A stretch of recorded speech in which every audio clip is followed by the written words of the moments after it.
Certo.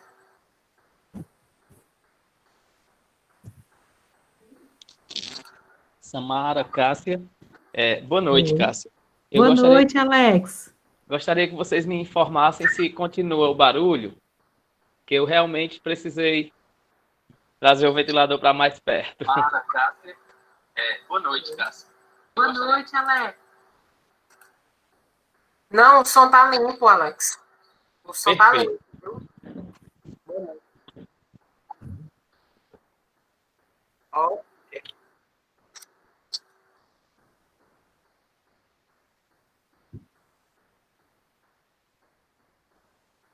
Ótimo. Podemos.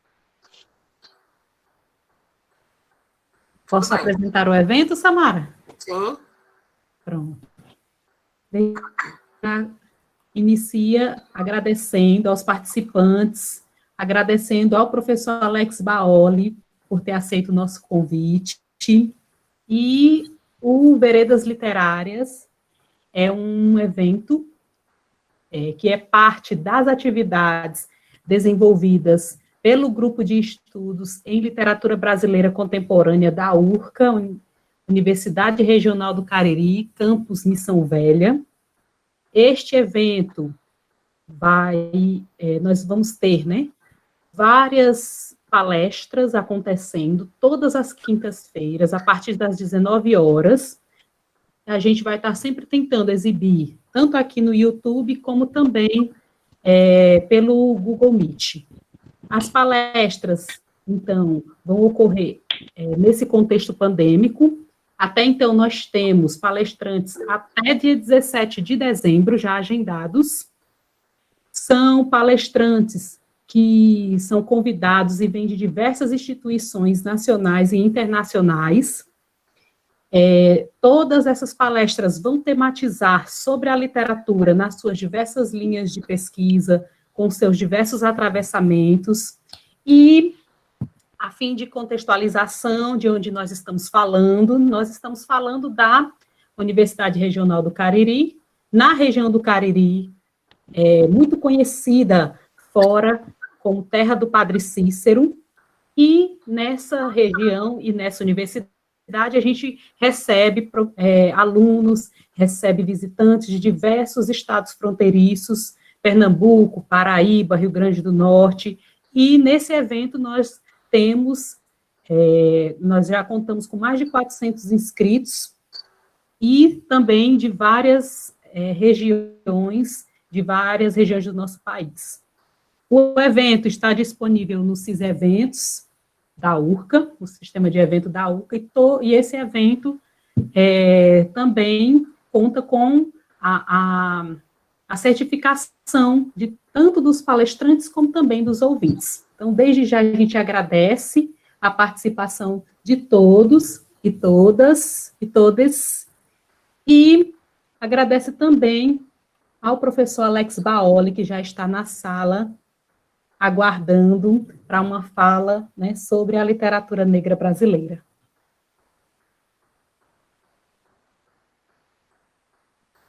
Samara, se desejar, por favor, pode apresentar o professor. Ok. Boa noite a todos e a todas. Quero dar as boas-vindas a todos os participantes. Quero dar as boas-vindas também ao professor Alex e agradecer já, em nome de todo o grupo de Estudos em Literatura Brasileira Contemporânea. Quero agradecer a participação, a disponibilidade do professor, e o interesse em participar do nosso evento, tá? Eu vou fazer uma leitura breve aqui do currículo do professor, e em seguida eu já passo a palavra para que ele possa fazer as suas considerações sobre o tema. Alex Baoli é graduado em Letras e especialista em literatura brasileira, portuguesa e africana, africana de expressão portuguesa, lusófona, pela Universidade Regional do Cariri. É professor da Rede Pública de Educação do Estado do Ceará, membro do GRUNEC, Grupo de Valorização Negra do Cariri, e tem experiência na área de letras, com ênfase em literatura brasileira, em literatura negra brasileira e africanidades. Então, o tema da nossa palestra de hoje é Literatura Negra Brasileira, Vozes contra a Corrente. Professor Alex, é um prazer imenso tê-lo conosco nessa noite de quinta-feira, né, integrando o rol aí desses convidados que vêm a participar do Veredas e, né, falar dos temas mais diversos e interessantes. Então, quero dar as boas-vindas, agradecer, né, de antemão e passar a palavra para que o senhor possa, né, fazer a sua explanação. Bem, boa noite, Cássia, boa noite, Samara, boa noite a todos vocês que atenderam a esse convite, né, que participam desse ciclo de palestras, né, quer dessa palestra hoje ou quer das demais, da que ocorreu e as que vão ocorrer, né. Eu desejo um bom trabalho a todos e eu começo cumprimentando os ancestrais para que essa conversa que a gente vai ter seja bem interessante, seja bem produtiva, né. Como vocês podem perceber pelo título, Literatura Negra Brasileira, Vozes contra a Corrente, isso quer dizer que a literatura vai ser a questão central da nossa conversa aqui, mas em alguns momentos a gente vai discorrer sobre outras coisas relacionadas, por exemplo, à educação como um todo, ou a outras práticas, ainda até práticas corporais, mas que envolvam em uma outra dimensão a literatura, né? Eu gostaria, Samara, se for possível, que você conseguisse exibir aquele material que eu te passei. Certo. Deixa eu pegar aqui. Só um minuto, viu? Tá bem. Enquanto isso, pessoal, a gente vai percebendo que essa questão, né, talvez tenha chamado a atenção de muitos, literatura negra, né? E aí a gente vai, vocês fiquem à vontade para colocar alguma questão, alguma pergunta, que depois a Cássia ou a Samara me repassam e a gente tem uma conversa bem interessante, tá? Vou colocar aqui na tela, Samara, que você está exibindo. Pronto, volta para isso. Nessa primeira tela, a gente tem aí considerações sobre o conceito, ensino e a Lei 10.639. A minha fala, nesse momento, não vai ser pautada em torno da lei, até porque o tema, nesse momento, é literatura, mas é interessante a gente saber da existência de uma lei, né, que é a Lei 10.639, de 2003, né? Ela tem 17 aninhos, e essa lei ela vai modificar a LDB, né, a 9394, e nessa modificação ela propõe que seja estudado a história da África e também os artefatos artísticos da África, portanto, a cultura e a história africana e afro-brasileira no currículo escolar, né? Eu acho que num ambiente de educação, muitos aqui são professores ou se tornarão professores, essa discussão nunca é demais, nunca é desgastante. Pelo contrário, eu imagino também que haja pessoas aqui que nunca ouviram, talvez, falar nessa lei, porque tem um projeto, digamos assim, em paralelo, para que essa lei não se cumpra, né? Para que essa lei não seja atendida. Ok? Então, pode passar a próxima lâmina, Samara, por gentileza. A gente inicia a fala de hoje com essa mulher, a Beatriz Nascimento, né? É uma fala bastante potente, tem tudo a ver com o tema da nossa fala hoje. A Beatriz Nascimento, por exemplo, poderia ser estudada hoje, mas, né, porque ela também escreve poemas, escrevia, aliás, mas a gente vai pegar apenas essa frase dela que está no filme Ori, que é um filme sobre a sua história, a sua trajetória e seus estudos, e ela é bastante interessante para a discussão da cultura afro-brasileira. É preciso a imagem para recuperar a identidade. Tem-se que tornar-se visível, né?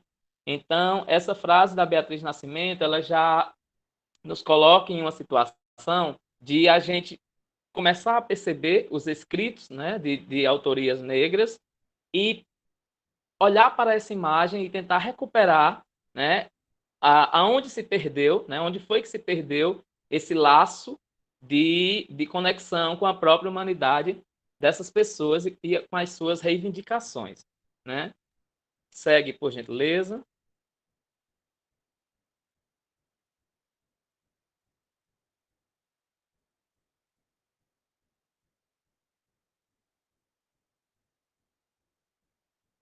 Pronto, Samara. A questão sobre literatura negra, a gente vai abordar aqui duas dimensões, né? A primeira seria de cunho teórico, ou seja, os estudos que tem problematizando a literatura negra ou literatura afro-brasileira.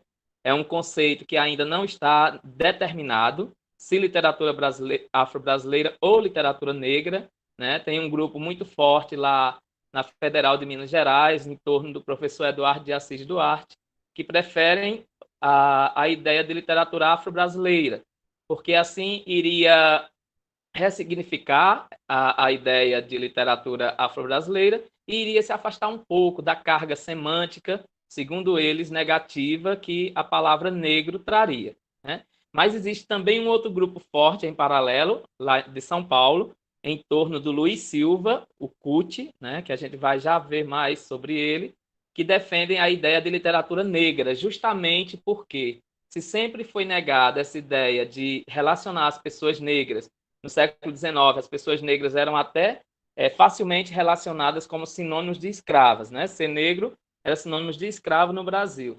Então, ao se levantar a bandeira de literatura negra brasileira, haveria uma ruptura com esse passado do negro coisa, né? Do negro objeto, né? Então, existem essas duas discussões em torno da teoria sobre literatura negra, da teorização. No que se refere à literatura negra propriamente, ou seja, enquanto produção, a gente tem um ano simbólico, que é o ano de 1859. Né? Daqui a pouquinho eu falo um pouco mais sobre esse ano e por que ele é simbólico, o que ele representa. Pode passar, Samara, por gentileza.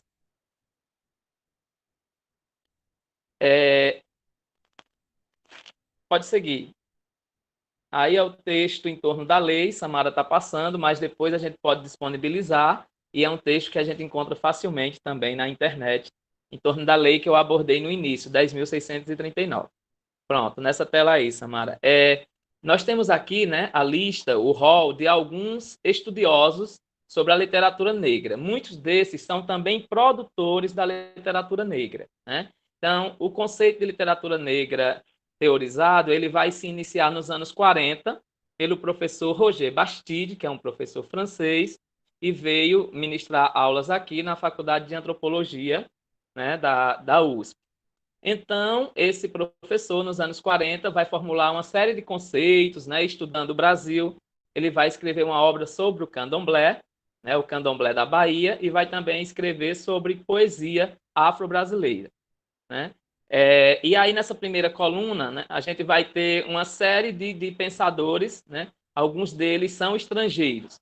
Então, percebam, já vamos problematizar a partir daqui, né? Essa ideia de também pela literatura e a literatura negra, ela ser catalogada, ela ser pensada, primeiro por pessoas brancas e estrangeiras, né? É bem interessante isso ocorrer em meados do século XX, porque isso faz com que a gente retorne a um Brasil que serviu muitas vezes como laboratório, né, para ser estudado, para ser admirado em algumas instâncias. Nós vamos ter também o Raymond Sayers e o Gregory Rabassa, que são professores norte-americanos, o Ottaviani, que é um sociólogo brasileiro, a Zila Berne, né, que é muito interessante essa discussão em torno da Zila Berne, porque ela vai escrever um livro nos anos 80, o que é negritude, né, daquela série Primeiros Passos. E também ela vai fazer desse tema, da negritude, da literatura negra, a sua tese de doutorado. E também nos anos 80 do século passado, a gente lembra que estávamos na iminência de completar 100 anos da abolição da escravatura, né? Segundo os registros da abolição oficial. Nessa segunda coluna, a gente vai ter uma série de autores e autoras negros e negras, né? A exemplo do Luiz Silva, que é o CUT. Daqui a pouco eu falo mais um pouco do engajamento dele e também das produções dele. Então, só para a gente perceber que nessa segunda coluna, a gente vai ter teóricos sobre a literatura negra e vamos ter escritores da literatura negra.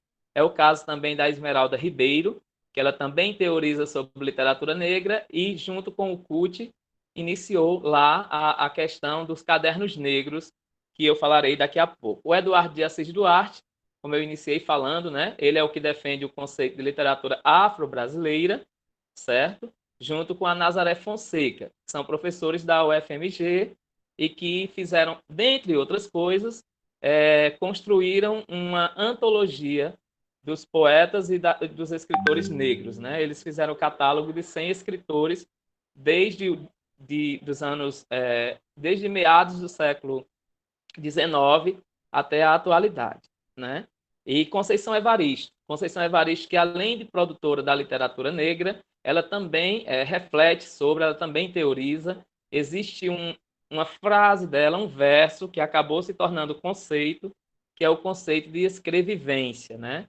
Segundo o qual uma pessoa negra, ao escrever, ao se expressar por meio da literatura, ela traz não só as experiências pessoais, mas em se tratando do negro no Brasil, traria também essa experiência em torno do mundo, né? Essas experiências sociais também, e elas implicam nas escritas. Segue, por favor.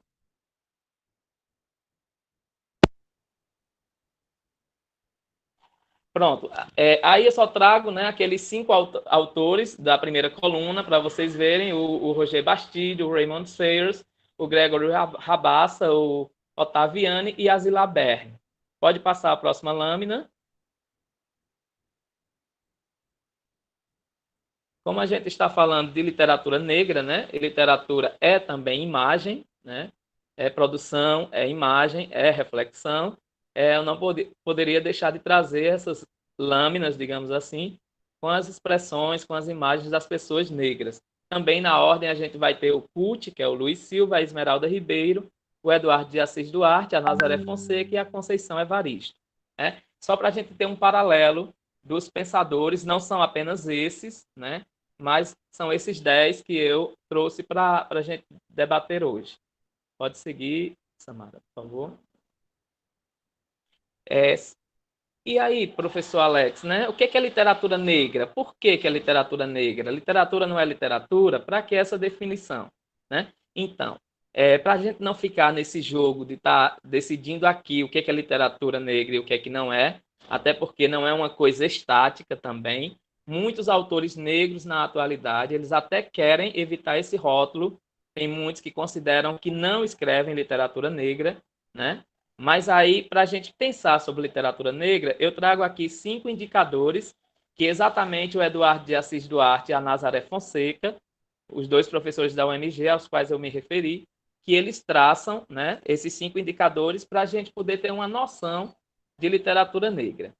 São eles a temática, a autoria, o ponto de vista, a linguagem e o público, certo? Lembrando que esses identificadores, eles não são suficientes se a gente pensar um por si só, né? Por exemplo, a autoria negra. Não é porque uma pessoa é negra e ela escreve literatura que necessariamente seria literatura negra. Até porque a literatura negra ela tem um estatuto já, ela segue uma espécie de tradição, né? Uma espécie de tradição, e essa tradição passa pela estética, então não é garantia, certo?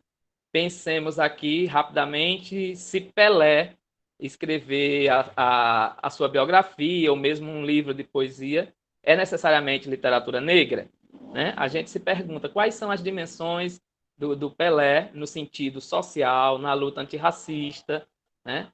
Então, um só traço desse, um só identificador não é suficiente para a gente garantir que é literatura negra. E aí a ideia da temática, né, não é tratar o negro como objeto, né, e sim as pessoas negras como sujeito. Então, se é literatura negra, há de se tratar, o tema tem que ser as pessoas negras, né, e isso vai estar relacionado com o próximo ponto, que é a questão do ponto de vista, né? Qual é o ponto de vista que se coloca a partir daquela literatura? É uma literatura que vai continuar reificando, vai continuar tratando os negros como objetos, ou é uma literatura de uma dimensão subjetiva, né? De uma dimensão das inquietações que complementam o ser, né? E de várias maneiras, né? As inseguranças, os desejos, o amor, o ódio. Então, toda a dimensão que complementa, né? Que constitui o ser humano, estaria também presente nessa literatura. Nós temos também a questão da linguagem, né? É bem delicado quando a gente fala nessa questão da linguagem e na literatura negra, por quê? Porque a gente tem um país, do ponto de vista linguístico, que ele é calcado, né, pelo menos três matrizes linguísticas. Mas a linguagem escolar, a língua que impera nas entrevistas de emprego, né, em situações formais, é a língua portuguesa, e, normalmente, né, é um português tentando imitar Portugal, né, e que a gente sabe que nós estamos nos trópicos. Então, nós deveríamos considerar, do ponto de vista da literatura, que é o que eu estou tratando aqui, essa possibilidade de a literatura ter espaço para outras formas de dizer, né, para outras formas de expressão. E, nesse ponto de vista, a literatura negra vai se aproximar muito da oralidade e da linguagem que não é aquela que reina na questão central, né? Então, é uma literatura que vai se apropriar da linguagem do gueto, da linguagem das periferias, né? Da linguagem do samba também, incluindo. E também, muitas vezes, essa literatura vai abordar a questão das religiões de matriz africana. Não é uma regra para ser literatura negra ter que tratar da religião de matriz africana, é porque nem todas as pessoas negras são de religiões de matriz africana. Mas esse tema é muito bem-vindo na literatura negra. E, por fim, nós temos o público, né? Os próprios mentores desses identificadores consideram que o público é uma questão muito delicada, porque não tem como garantir, né, que um texto escrito e publicado ele vai ser lido apenas por pessoas negras. Então, os idealizadores, Eduardo de Assis Duarte e a Nazaré Fonseca, vão pensar o público do ponto de vista de constituição, né? Constituir um público leitor negro. Só se constitui um público leitor negro se tiver uma produção negra, né? Partindo por essa premissa aí, por esse silogismo. Então, mas eles mesmos consideram um pouco delicada essa questão do público, porque não tem como garantir que só pessoas negras leriam, em tese, aquele texto, né? Até porque texto é texto e ele deve ser direcionado para o humano, né? Para as possibilidades de fabulação. Pode seguir. Essas duas imagens eu acho que resumem bem o que a gente vem falando, o que eu venho falando há pouco, mas só para a gente estabelecer aí, né? Acima nós temos o Grande Otelo, fazendo o papel de Macunaíma, um filme dos anos 60, baseado na obra do Mário de Andrade, de 1928, né? E aí nós vamos perceber que essa imagem, ela simboliza o que está escrito ao lado. Está escrito, né? O que está escrito aí? O negro na literatura brasileira, né, passa por uma objetificação, uma coisificação, né, que seria a mesma coisa que reificação.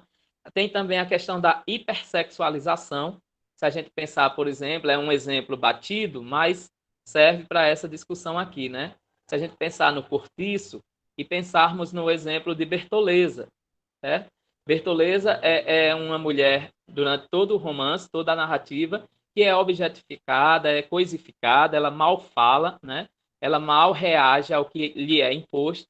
E, ao mesmo tempo, nós temos, por exemplo, Rita Baiana, do mesmo romance, que é sempre relacionada à questão sexual, uma muriçoca doida, uma cadela no cio, que são termos do naturalismo e que o autor usa naquela narrativa, né? Então, o narrador sempre se refere a Rita Baiana por esse aspecto, né? Rita Baiana, ela não tem sobrenome, ela representa de onde ela veio e é sempre direcionado para a questão da sensualidade, a questão do sul do corpo.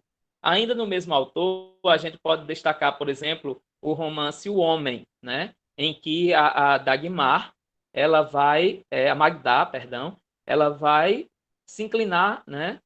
A esquecer dos seus princípios religiosos e vai se inclinar por um homem negro, né? A partir de uma série de transes, de experiências pelas quais ela estava passando. Então, a gente vai percebendo que mesmo sendo no naturalismo, mas a gente não pode fugir dessa questão da objetificação, né? A literatura ela é discurso, então ela está a serviço também de determinadas bandeiras. Na parte de baixo a gente traz a foto do Kut, né, o Luiz Silva, conhecido como Kut, e aí a gente vê, né, que são imagens bastante opostas, apesar de serem pessoas negras, no sentido de as duas são pessoas negras, mas o de baixo está empunhando o microfone, né, provavelmente dando uma palestra ou discutindo sobre literatura, que é um dos fazeres dele, ou sobre qualquer uma outra coisa, mas a gente tem o negro como sujeito reflexivo, problematizador, né, representativos e pensadores. Então, a gente se baseando, pessoal, nessas duas imagens, a gente pode perceber que a literatura sobre o negro, né, ela vai objetificar, né, de determinada maneira. Todo escritor branco que escrever sobre pessoas negras vai objetificar? Não necessariamente, né? Não necessariamente, mas foi sim um olhar que imperou durante o século XIX e durante muito tempo no século XX, certo? E do lado de baixo nós temos uma imagem representativa. Então, em cima nós temos representação e abaixo, embaixo, nós temos representatividade, né? Samara, pode passar. Aí, por que eu falei no início que o ano de 1859 seria considerado um ano marco, digamos assim, da literatura negra? É exatamente nesse ano, 1859, portanto, ainda o período da escravatura, né? Nós vamos ter duas grandes expressões na literatura brasileira, na literatura negra brasileira, que seria a Maria Firmina dos Reis e o Luiz Gama, certo? Ainda que essas pessoas, esses dois, provavelmente nem se conhecessem, né? O Luiz Gama nasceu em Salvador, ele nasceu em Salvador livre e depois foi vendido como escravo pelo próprio pai, né? Aos 10 anos de idade, o pai era de origem portuguesa e se envolveu com dívidas e acabou vendendo como escravo, né? Então, temos aí uma experiência não muito rara, não muito particular naquele Brasil, mas é de uma pessoa nascer livre e passar a ser escravo. Isso lembra muito até roteiro hollywoodiano, né? A gente lembra de cara daquele filme 12 anos de escravidão, né? Pois bem, e a Maria Firmina dos Reis é considerada a primeira mulher no Brasil a escrever um romance, né? E é uma mulher negra, é uma mulher mestiça. E ela nasce em São Luís. Então, provavelmente, o Luiz Gama não tenha conhecido a Maria Firmina dos Reis. E provavelmente eles não estavam querendo instituir um sistema literário negro, né? Mas a forma como eles abordaram, por via da literatura, a temática, né? Que é o caso da Maria Firmina dos Reis com esse romance aqui, que é o romance Úrsula, acredito que dê para vocês verem, publicada em São Luís do Maranhão, e ela vai estabelecer nesse romance uma relação entre as pessoas brancas e negras, de modo que os negros nesse romance são tratados como sujeitos, né? O narrador sempre aborda-o como sujeito, a ponto de o escravo, estou falando de escravo, que é o termo da época, obviamente, o escravo Túlio é todo tempo reverenciado pelo senhor branco Tancredo, né? Porque em determinado momento ele foi auxiliado ali, isso permitiu que ele convivesse um pouco com Túlio, e ele acaba tendo Túlio como referência de valores positivos. Se pensarmos pelo ano que o romance foi escrito, e escrito por uma mulher negra, a gente percebe que esse discurso está a serviço da abolição. Uma vez que quando a gente vai para o romance norte-americano da época, por exemplo, se pegarmos A Cabana do Pai Tomás, né, da Harriet Beecher Stowe, a gente vai ter ali o contrário do que temos em Úrsula. Lá ela coloca os escravizados, né, que no caso escravos, como dóceis, como submissos, né, pessoas que se aliavam aos seus senhores brancos a ponto de serem libertados e depois não quererem a liberdade, né? Então, reparem como a literatura ela é discurso e também pode manipular alguma ideologia no momento presente, né? E o Luiz Gama também se destaca não só na literatura, mas no mundo jurídico, né? Ele cursou Direito no Largo de São Francisco, não chegou a ser diplomado, mas ainda assim ele atuou como chamavam de Rábula, né? Mas ainda assim, sem diploma, ele conseguiu libertar cerca de 500 escravos, né? Então, esse fazer heróico, digamos assim, do Luiz Gama, demonstra, sim, um compromisso por via da literatura, porque quando ele escreveu a literatura, ele também estava defendendo um negro humanizado, né? E por vias legais. Então, juntando os três, né? Os três fatores aí, nós vamos ter Maria Firmina dos Reis envolvida na educação, que ela era professora, e na literatura, e o Luiz Gama na literatura e no mundo jurídico. Então, nós percebemos três fatores importantes da vida e que possibilitassem, né, a ascensão ou, pelo menos, a humanização dos negros naquele período, né? Pode passar, Samara. Minha gente, Cássia, Samara, vocês que estão aí me auxiliando, se quiserem fazer alguma intervenção, tá? Fiquem à vontade também. Ou então a gente segue, deixa para o final. Nós temos, o que eu trago rapidinho aí é a questão do próprio Machado de Assis, né? Que é considerado o nosso maior escritor, né? O maior escritor da literatura brasileira. Há quem divirja desse ponto, mas geralmente é quase unanimidade que o Machado seja o maior escritor brasileiro, né? Mas no tocante à cor, né, não se menciona muito um Machado negro. Estou dizendo não se menciona no sentido de basta ele ser o maior escritor brasileiro. Então não costumam não problematizar a cor dele, né? Tanto é assim que essa primeira imagem é um comercial da Caixa de 2011, quando a Caixa fez 150 anos, né? Então, para ela mostrar que ela fazia parte da vida social brasileira e da história brasileira, ela coloca que até Machado de Assis tinha uma conta lá, tinha uma poupança lá. No entanto, colocou-se um Machado de Assis branco, né? Aí alguns setores do movimento negro reivindicaram e ela foi revista, né? Essa propaganda foi revista. Lá atrás a gente encontra uma imagem de Machado de Assis alguns anos antes de morrer, e essa imagem foi encontrada no jornal em Buenos Aires, certo? Num arquivo de um jornal em Buenos Aires. Então percebam aí a disparidade de cores, né? E Machado de Assis, ele sim, um lutador das questões negras, né? Se a gente pensar a sua literatura e pensar dentro dela os romances, a gente poderia dizer de cara que não, né? Embora ele não tenha nenhum herói negro, mas ele também não tem nenhum herói branco, né? A gente passaria a noite inteira aqui problematizando essa questão dentro do romance do Machado de Assis. Mas se a gente perceber, por exemplo, Brás Cubas não é nenhum exemplo de herói, né? Inclusive já morreu, e isso deixa tranquilo para ele julgar todas as pessoas, né? Se nós pegarmos também Bento Santiago, lá em Dom Casmurro, ele está todo o tempo querendo nos provar que passou por um adultério, que sofreu um adultério. O romance não é só isso, pessoal. Estou simplificando aqui pela questão do tempo, né? Mas a gente vai percebendo essas nuances, né? Como é que funciona o herói, entre aspas, branco de Machado de Assis.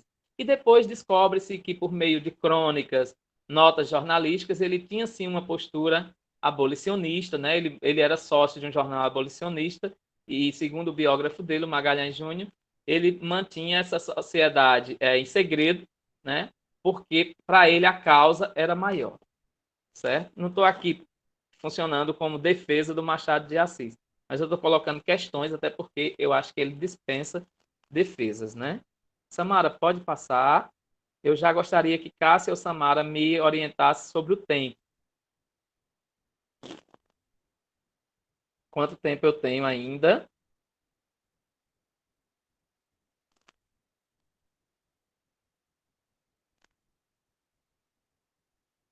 Pronto, eu vou seguir em qualquer momento que Samara Oi, Samara. Alex, pode seguir normalmente a apresentação. A gente vê a questão do tempo. Se extrapolar muito, aí a gente fala contigo. Eu demorei a responder porque quando eu vou te responder, aí a tela sai aqui. Por isso que eu... Não tem problema não. Mas só essa sua resposta já me deixou tranquilo, tá? Para que a gente tenha uma boa conversa sem aceleração, sem prejuízo para todos, no caso.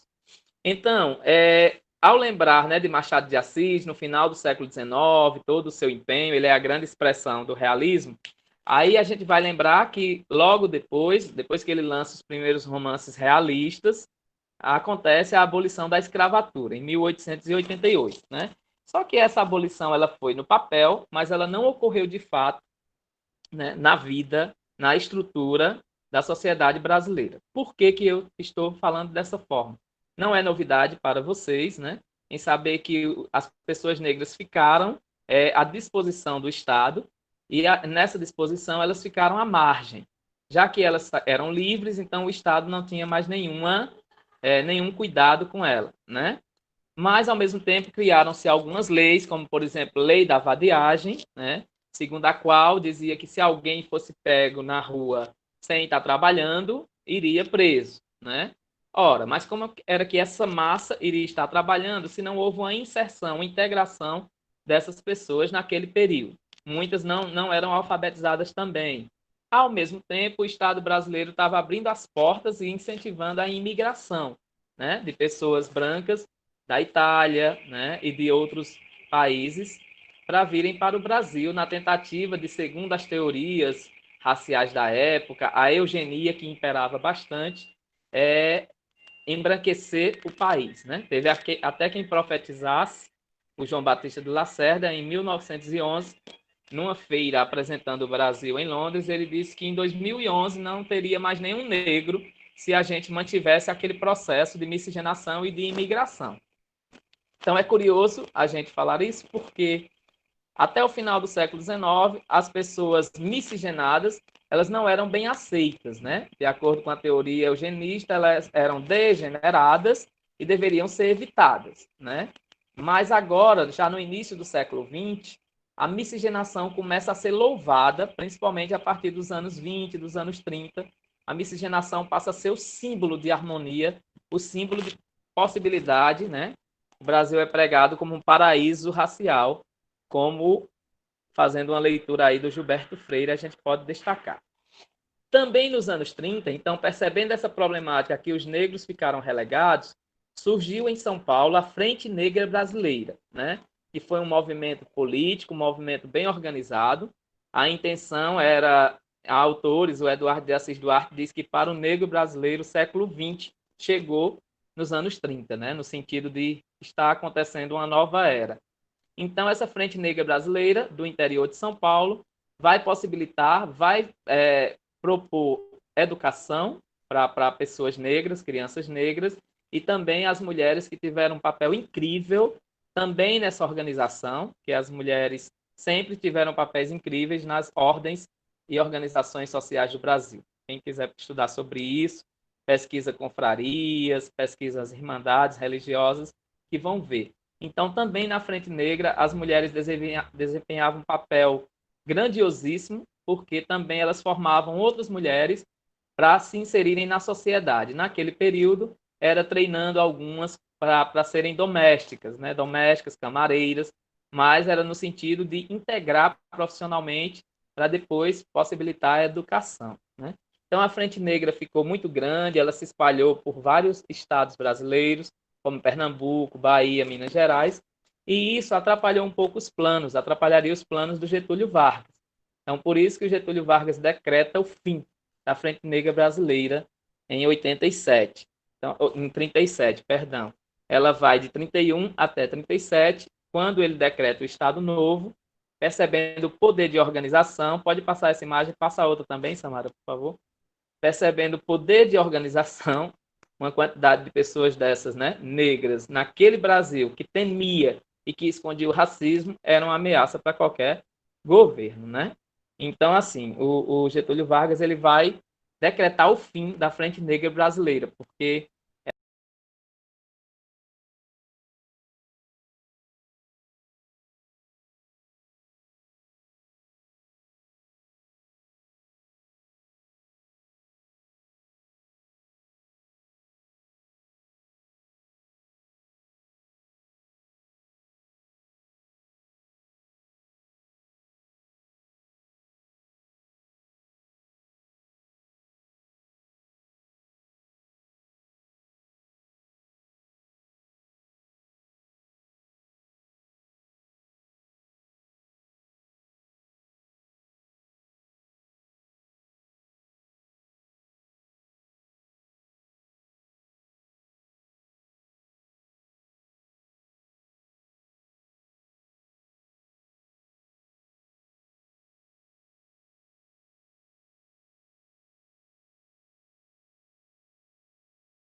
Nascimento, né?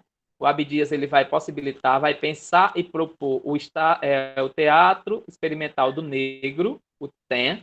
E aí esse teatro ele foi muito interessante porque ele formou muitas pessoas negras que antes não eram atores no teatro brasileiro, né? Sempre eram negados a eles e a elas esse papel. E aí ele vai formar pessoas, né, enquanto teoria, e vai também, enquanto prática, criar o Teatro Experimental do Negro.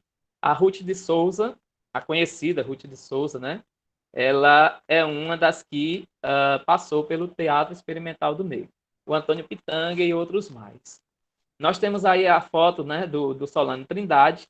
O Solano Trindade é um escritor negro, brasileiro, pernambucano, e que também vai criar o seu teatro, né, um teatro popular, e que ele vai ser referido como o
Dá para te ouvir?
ela do Canindé, era catadora de papel, né? E que escrevia, né? Então tem-se sempre também um olhar, às vezes folclorizador, folclorizante sobre a vida da Carolina.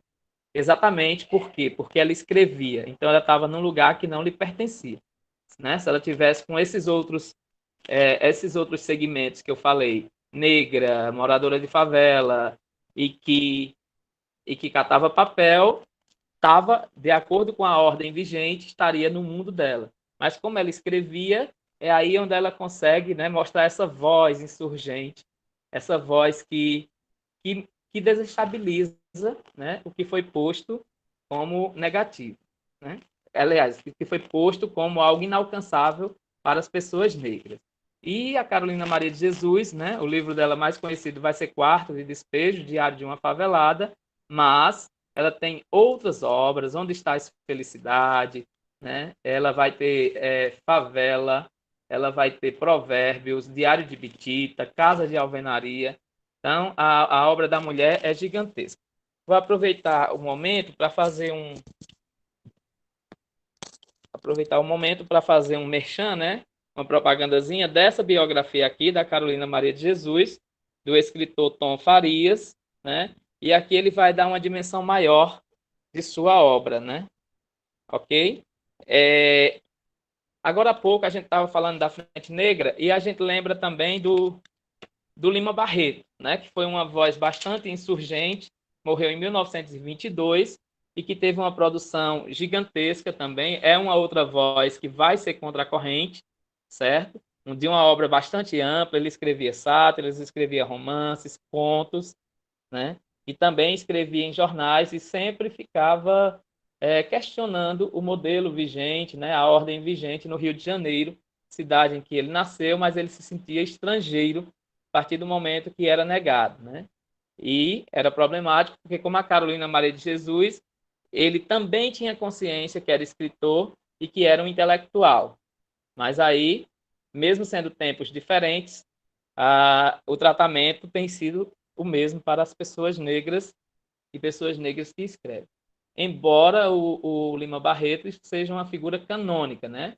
A gente estuda obrigatoriamente a obra dele no terceiro ano.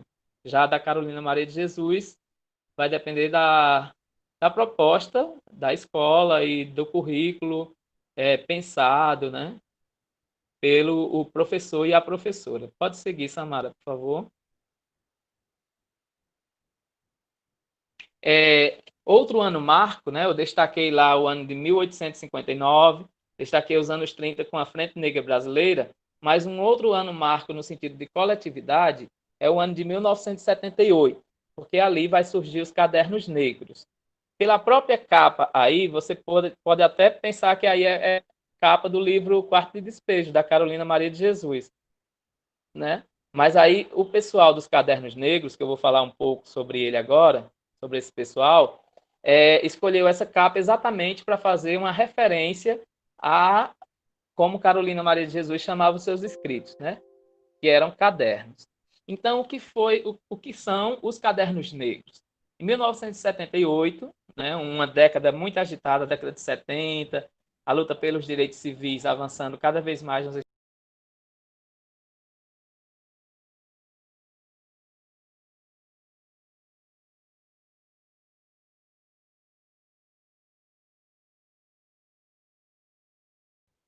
também estávamos vivendo em plena ditadura militar, nos anos 70, finalzinho, houve um abrandamento, mas permaneceram algumas questões, né? Algumas durezas, digamos assim. E aí um grupo de jovens em São Paulo, que queria espaço na literatura, queria publicar seus escritos, mas não encontrava no mercado editorial tanto apoio, tanta facilidade, resolveram se aquilombar, né? Se juntaram ali e publicaram os Cadernos Negros. Logo no início eles pensavam que nem ia dar certo, vi o segundo número, né? E ainda hoje os Cadernos Negros existem, eles é uma produção anual, né? Num ano eles publicam poesia, no ano seguinte eles publicam ensaios, contos, certo? Então, um ano poesia, no outro ano é prosa. E eles estão muito bem, né? Aí na iminência de lançar o 41º Cadernos Negros, né? 41º, 43º Cadernos Negros. Ok? Pode passar, por favor. Nós temos grandes vozes aí nesses Cadernos Negros. A gente pode destacar o Cuti, que foi uma figura que já apareceu, né? Uma personalidade que já apareceu aqui nessa discussão. A Miriam Alves, a Esmeralda Ribeiro, a gente pode destacar também o Márcio Barbosa, o Jamu Minca e tantos outros, certo? E os Cadernos Negros, eles, por essa possibilidade, por serem uma potência, né, permitindo que pessoas negras publiquem, foram eles, por exemplo, que permitiram, né, foi através deles que a obra da Conceição Evaristo foi publicada, o primeiro livro dela foi publicado aí, e também a Cristiane Sobral, que é uma poeta negra de Brasília, que vai estar conosco semana que vem nos eventos do Artefatos. Está conosco assim, virtualmente, né? Porque o Artefatos esse ano é todo virtual. Pode seguir, por favor. Aí nós temos, né, uma imagem que ilustra. Muitos se encontravam na casa de Kut. Trago também essa imagem do volume 40, para lembrar que se o objetivo desse pessoal, o sonho de lançarem a primeira obra, achavam que não ia ter público, né, para esse tipo de literatura no ano seguinte, mantiveram-se e fizeram até o número 40. Essa imagem aí tem uns 3 anos, né? Por isso que está o número 40. E também eles fundaram um grupo chamado Quilombo Hoje, né? Quilombo Hoje. É uma referência ao passado, em questão de quilombo, e uma referência também ao hoje, à atualidade, qual era a situação das pessoas negras no Brasil da época, certo? Foi um grupo, ainda hoje mantém-se o grupo, mas ele passou por várias formações. Percebam também aí a presença de muitas mulheres, né? Essas duas que estão sentadas, a Miriam Alves e a Vera Alves, que são irmãs, e também a Esmeralda Ribeiro, lá com a fitinha na cabeça. Né? Não é nenhuma fita, mas não estou conseguindo ver direito. Está com destaque na cabeça. O Cuti, esse senhor, esse rapaz de homem em pé, de branco. Né? Pode seguir, por favor, Samara. Nós vamos ter aí, por exemplo, L.C. Mogg, que é um poeta do Rio de Janeiro, e esse poema ele é bastante interessante, certo? Nesse poema nós vamos ter o seguinte: se ela faz, eu desfaço. A 13 de maio fica decretado luto oficial na comunidade negra. E serão vistos com maus olhos aqueles que comemorarem festivamente esse 13 inútil. E fica o lembrete: liberdade se toma, não se recebe. Dignidade se adquire, não se concede. Né? Então percebam aí esse poema do L.C. Mogg, e vai na contramão do discurso de que a princesa Isabel, ao assinar a Lei Áurea, libertou todos os escravos. Né? Então, assim, vocês estão vendo, até agora, pelos escritos que a gente apreciou, né? É uma literatura potente, é uma literatura que traz um lugar, e é uma literatura que a gente não está acostumado a ver nos bancos escolares, nos livros escolares, mas é uma literatura que também revisita o passado e questiona esse passado, porque as causas lá implicaram na situação das pessoas negras hoje, né? Pode passar, Samara, por favor. Aí uma foto da Conceição Evaristo, né? Pode passar. A Conceição Evaristo, ela é mineira também, assim como Carolina Maria de Jesus, e a Conceição Evaristo nasce na periferia de Belo Horizonte, depois vai para o Rio de Janeiro, se torna professora lá, né? Professora do ensino normal, como a gente chamava na época, e depois entra na universidade, faz mestrado, doutorado, se tornou professora de uma universidade do Rio de Janeiro e hoje mora em Minas Gerais, né? E a Conceição Evaristo é uma das grandes vozes da literatura negra da atualidade. Ela publica nos Cadernos Negros, como eu disse, em 1990, mas ela já tinha coisas escritas antes, né? Ela até costuma problematizar aí, brincar, dizendo quem é escritor, o que produz ou o que publica, né? Porque nesse sentido ela é escritora há muitos anos, só não tinha publicado. E aí é uma das grandes vozes e é uma das referências tanto na questão, né, da mulher negra, de pensar a mulher negra, como é uma referência na literatura negra e também em outras questões. Né? Os romances dela mais de evidência são Ponciá Vicêncio, Becos da Memória, também, e Em Submissas Lágrimas de Mulheres. Né? Então, nos textos de Conceição, ela já traz o título A Possibilidade de uma Mudança. Aqui eu estou mostrando a vocês Becos da Memória, certo? Que é um romance e é bastante interessante. Para vocês perceberem também a dificuldade, às vezes, de se ingressarem no cânone ou coisas do tipo, a Conceição pleiteou uma vaga na Academia Brasileira de Letras, né? Mas aí não houve a possibilidade de ela entrar, e sim o Cacá Diegues, que entrou naquele ano, né? E a gente pode perceber também que a Academia Brasileira de Letras, fundada por um homem negro, que foi Machado de Assis, é a mesma que não mantém, né, nesse país diversificado, uma quantidade de cadeiras para e passo, né? Uma quantidade igual para as duas etnias, pelo menos. Né? Então, a gente pode ler esse silenciamento como significativo de muita coisa. Pode passar, Samara, por favor. Aí nós temos a Cristiane Sobral, que também publica, a primeira vez que ela conseguiu publicar foi pelos Cadernos Negros, né? A Cristiane Sobral, ela é uma carioca, nasce no Rio de Janeiro, e depois ela vai para Brasília, e é lá que ela se forma a primeira mulher, a mulher negra, né? A se formar em teatro, no teatro da UNB. E aí é interessante a gente, no curso de teatro da UNB, é interessante nós pensarmos, né, uma palestra da qual eu participei hoje à tarde como ouvinte, e tentar problematizar também essa história de o primeiro negro, a primeira negra, né? Quando a gente diz isso em torno de uma pessoa, a primeira mulher negra a se formar em artes em Brasília, né, no curso de artes de Brasília, sendo negra, denuncia muito também desse Brasil, né? De por que só possibilitar no século XX tais pessoas serem as primeiras naquele segmento que já é tão comum às pessoas brancas. Então, isso é muito denunciativo, é muito simbólico também das estruturas que regem o país. Pode seguir, por favor? Pode seguir. Pode seguir, Samara.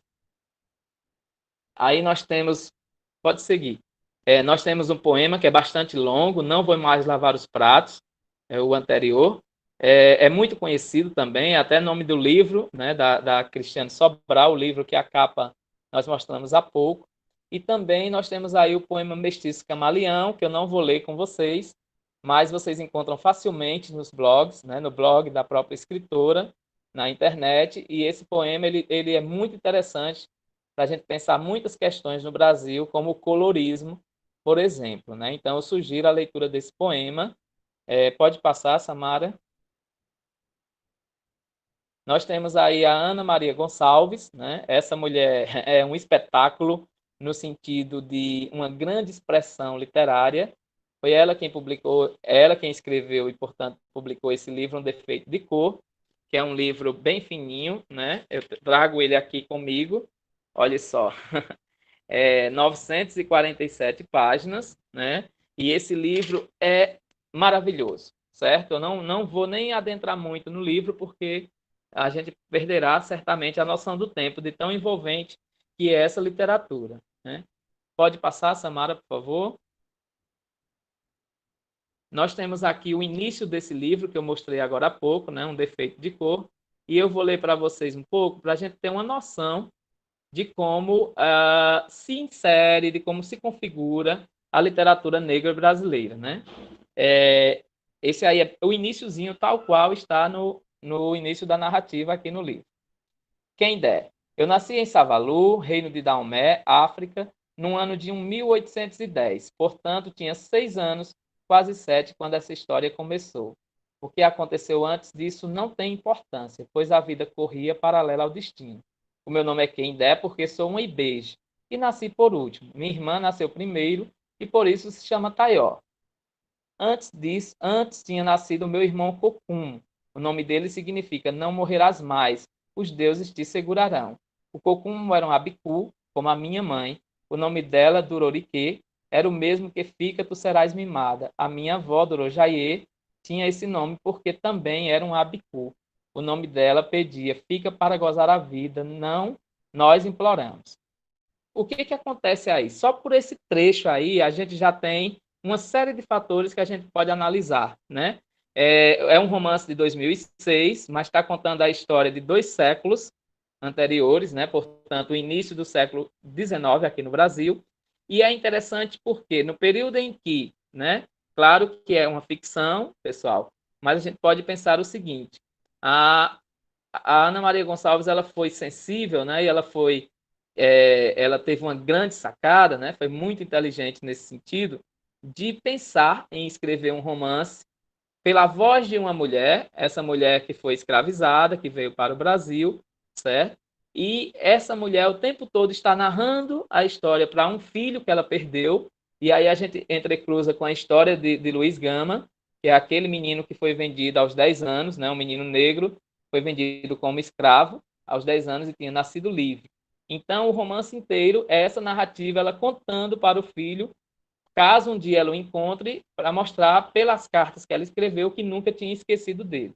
Então, a forma narrativa vai conseguir atravessar e passar por um grande período histórico brasileiro, e a quem der, que recebeu o nome de Luísa aqui, vai desenvolver um grande papel na revolta dos malês, vai desenvolver um grande papel também na difusão do muçulmanismo e do culto aos orixás aqui no Brasil, né? Então, é um romance que, digamos, é a cara do século XIX aqui no Brasil pela proposta de discussão, né? É um romance histórico, ela não nega isso, lá no final nós temos as referências bibliográficas, né?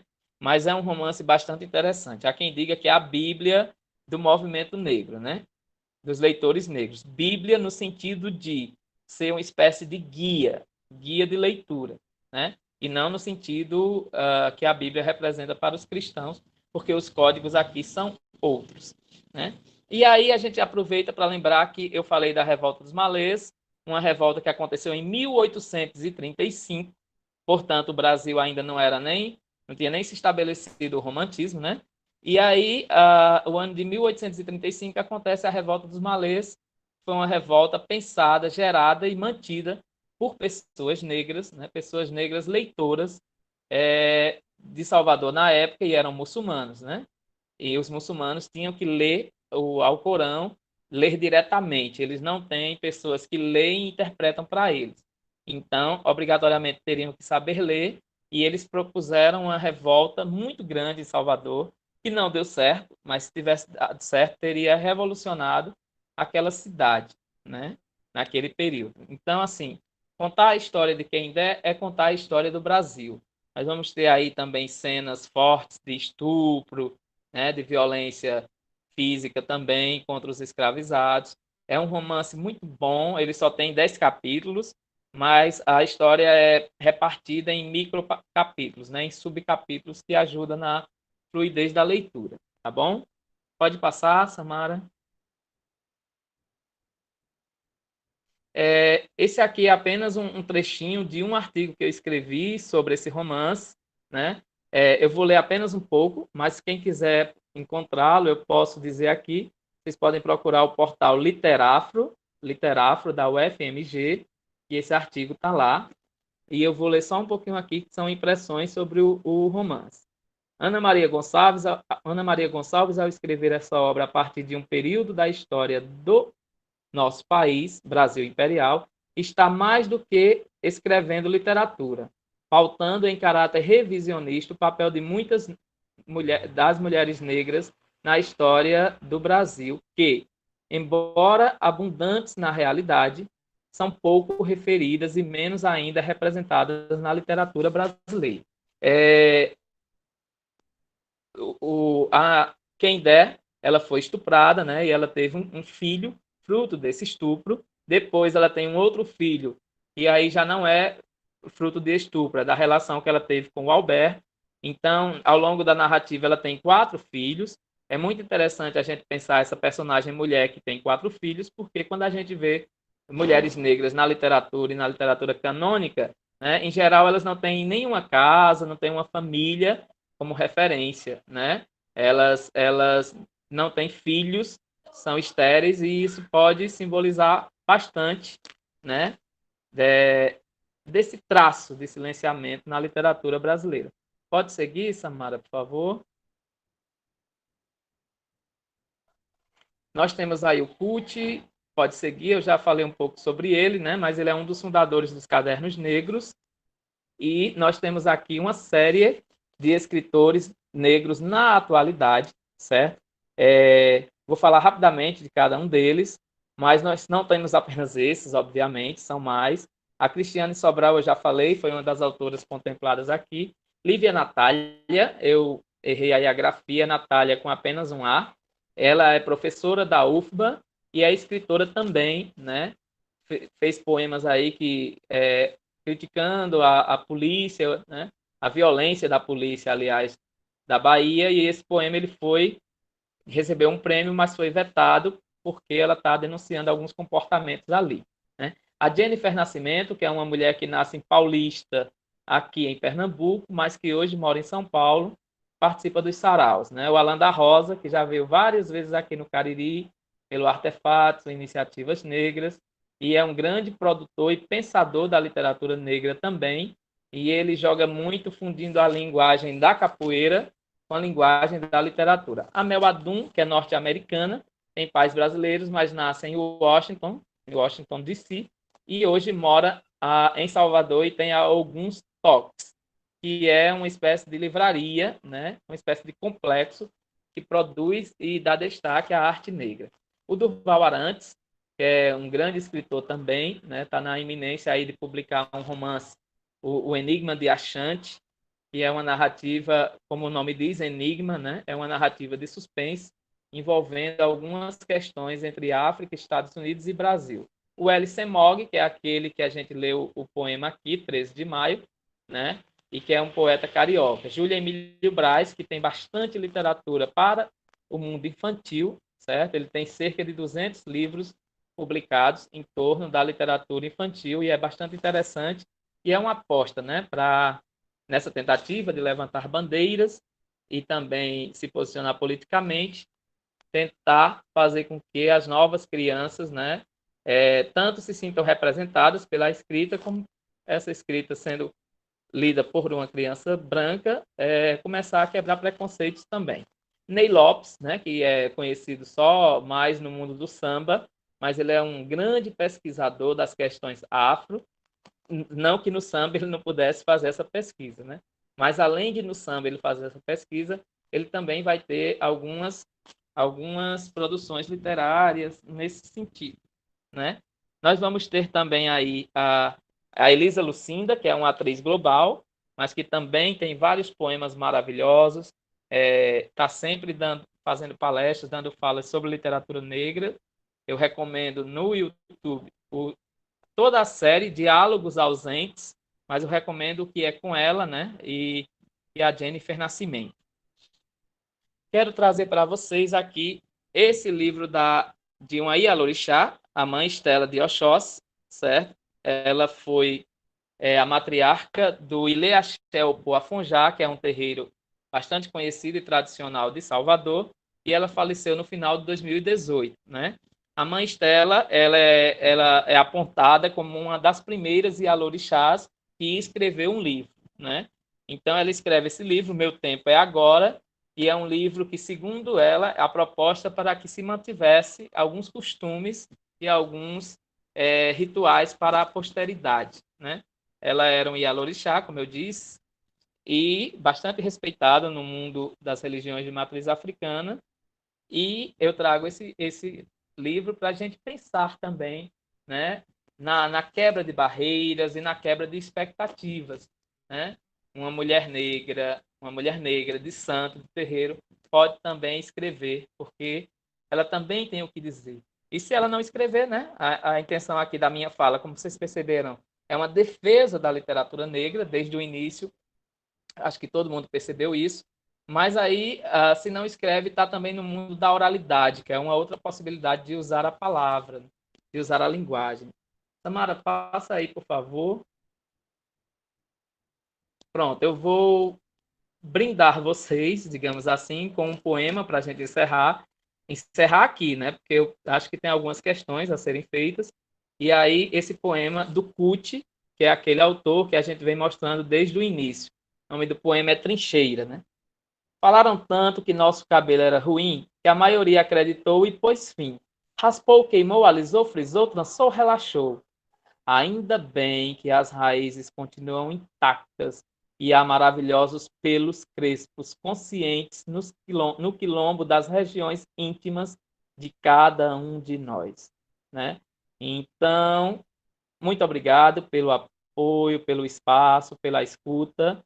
Estou disposto a participar aí dessa outra etapa da conversa aqui com vocês. Obrigado, viva a literatura negra, né? Pensemos mais nesse Brasil plural e diverso. Obrigado. Obrigado, Samara. Obrigado, Cássia.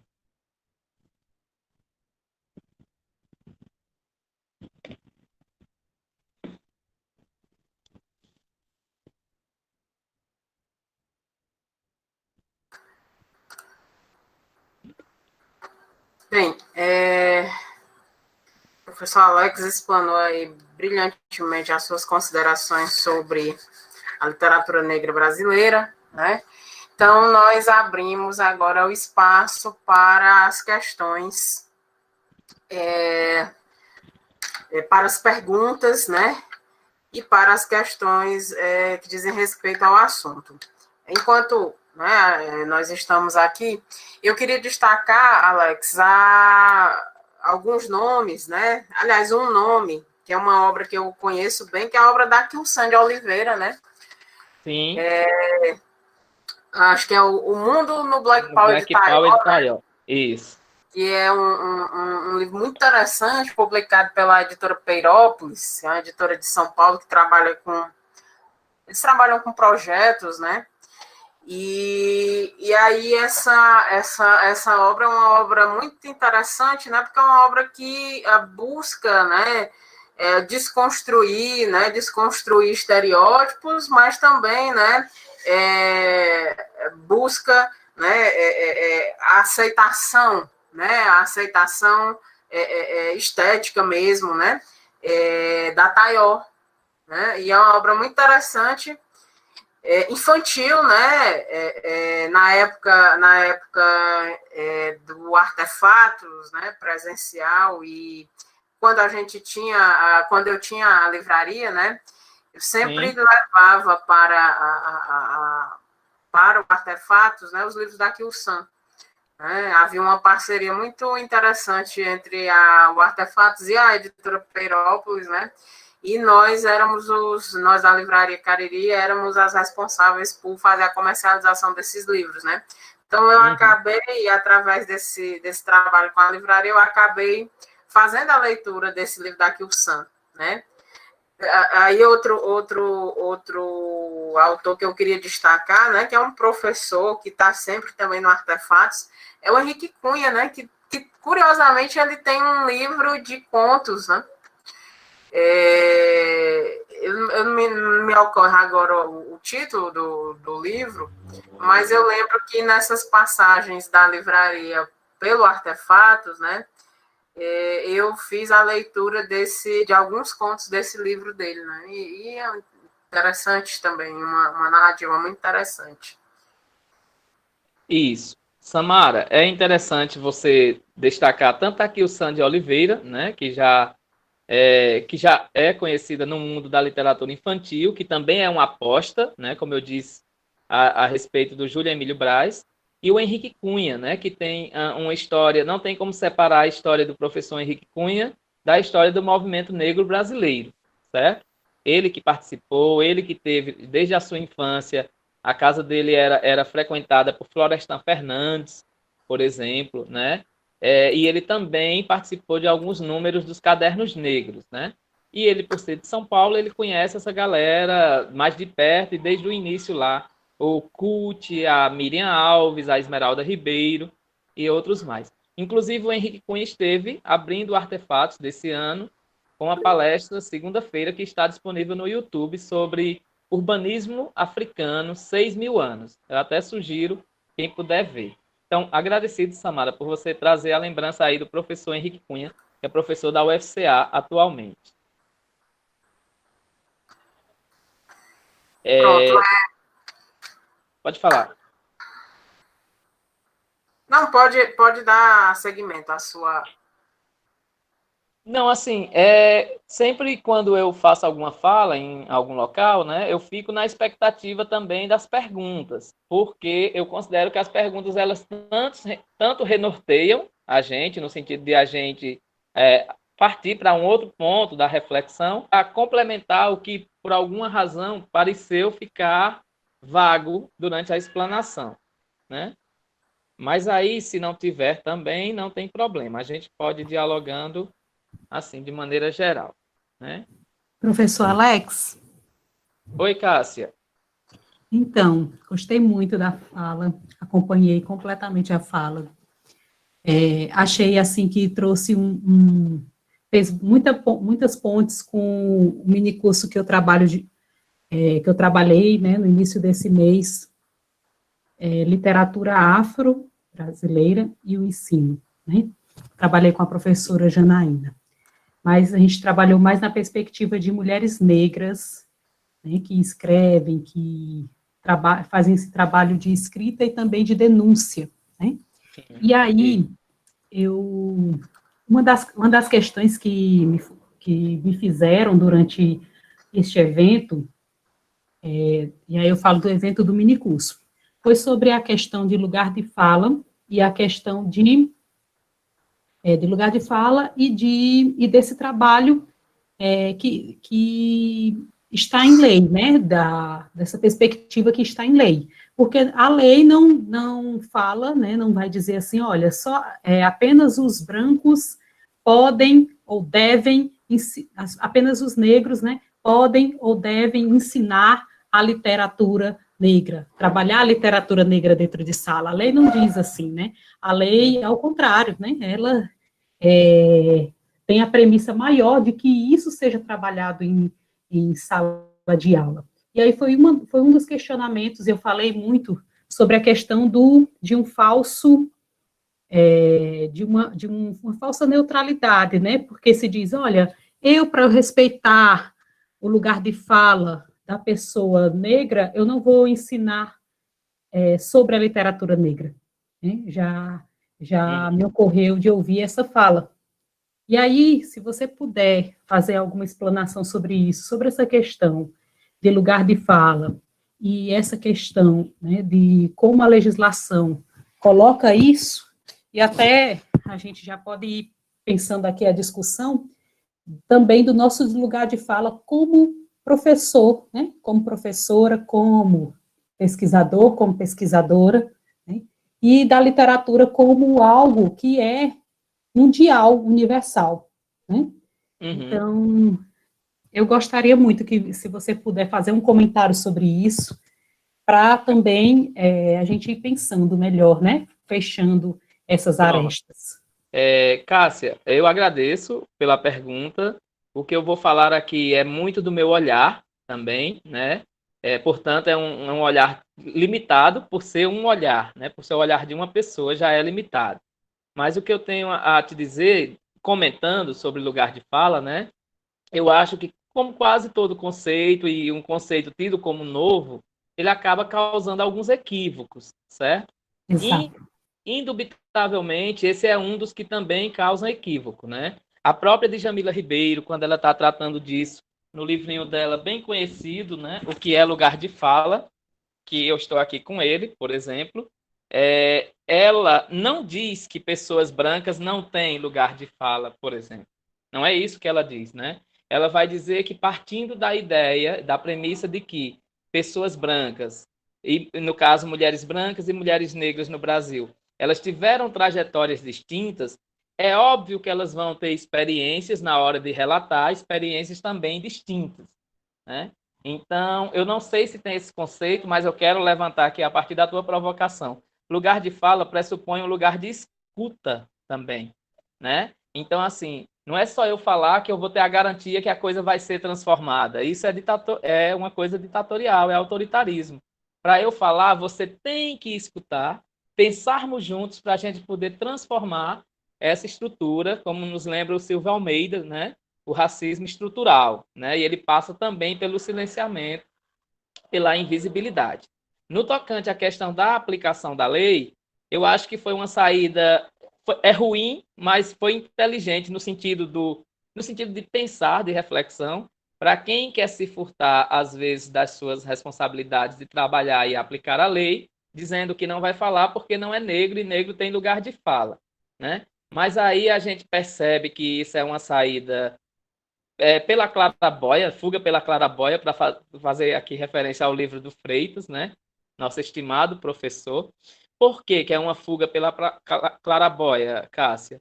Porque a pessoa está se auto-eximindo da responsabilidade, quando ela poderia, inclusive, utilizar o texto da lei para dizer, não, a lei me garante que eu me informe e que eu aplique a fundo e com seriedade essa discussão.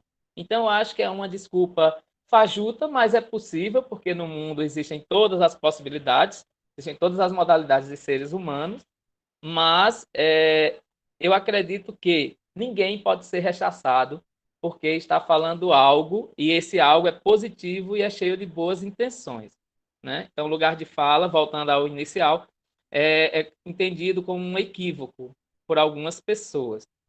Lugar de fala não é silenciar o outro, é dizer, eu também falo, e eu falo de uma perspectiva, e eu vou te escutar, e você vai me escutar, né? Porque, olha só, Cássia, assim, eu não sei se eu estou me estendendo demais, mas qualquer conceito que seja para a gente refletir, e refletir a partir da linguagem, a partir da filosofia, não pode ser um conceito para silenciar, só pode ser para libertar. Então, é um equívoco muito grande quem pensa assim sobre lugar de fala. Mas eu agradeço que você trouxe a experiência que você traz do curso que você deu, certo? Ótimo. E, assim, casou muito bem, sabe, com tudo que a gente discutiu no minicurso. Nós falamos muito sobre tudo isso, claro, com outras palavras, né? Mas casou bem com essa discussão que a gente fez no minicurso, né, com essa questão do lugar de fala e esse posicionamento, né, de algumas pessoas que pensam lugar de fala como, só o negro fala sobre o racismo, né? E aí a gente tem até, né, vários movimentos, por exemplo, tem um movimento do rap que uma das frases principais deles é: você não precisa ser negro para lutar contra o racismo, né? Você não precisa. Até o Leandro aí, o Leandro Lopes, nosso colega de profissão, uma das falas dele dentro da sala de aula, né, que eu achei muito importante, foi uma dessa também. Eu não preciso ser mulher para entender que existe, né, um feminicídio, né, assim, um alto número de feminicídio, um alto número de machismo na sociedade, que eu posso lutar contra isso, né? Então, é interessante a gente trazer esses debates e assim, num ambiente como esse, que está público, que está aberto, que muita gente pode contribuir, né, com essa discussão. Tá certo, e aí agradeço. tem uma pergunta da Leonísia Saraiva. Eu acho que Samara já está aí para fazer a leitura desta pergunta. Sim. Muito obrigada, viu, Alex, pela esclarecedora resposta. Por nada, Cássio, por nada. Qual é a pergunta? Nós temos duas perguntas, uma aqui no chat do Meet e outra no YouTube, que são perguntas conectadas, né? Então, aqui no Meet, né, a Leonisa Saraiva, ela pergunta, professor, qual é o teu posicionamento com relação ao conceito de literatura negra e afro-brasileira, né? Como é que você se coloca diante, né, desses conceitos, né? E aí, lá no YouTube, né, o Clebson Pinheiro, ele pergunta qual a relação existente entre a literatura negro-brasileira e a literatura africana, né? Há uma estrutura de sentimento, né?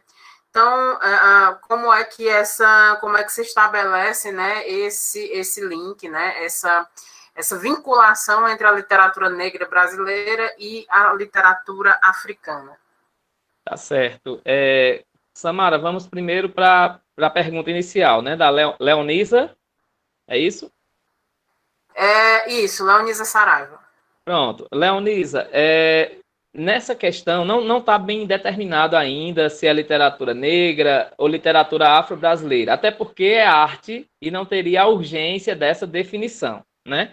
Porém, esses dois conceitos, eles existem, né? E os que defendem, por exemplo, o grupo do Eduardo de Assis Duarte, o conceito de literatura afro-brasileira, segundo as argumentações dele, né, seria para distanciar até uma espécie de confusão com a literatura noir, né, a literatura negra, daquela literatura romanesca, do romance policial, que Rubem Fonseca representa aqui nas letras brasileiras, né? E já os que defendem a literatura negra, propriamente, essa nomenclatura, seria para evidenciar essa luta histórica até, né? Se o negro era tido como objeto, então, quando eu coloco lado a lado a palavra literatura, que é uma arte, tida apenas, né, na sua dimensão da escrita, por exemplo, e essa escrita pertencia ao mundo branco, quando eu coloco literatura negra, eu já estou rompendo e demonstrando a possibilidade de existir essa produção, e essa produção é intencional, é para enfrentar uma hegemonia branca.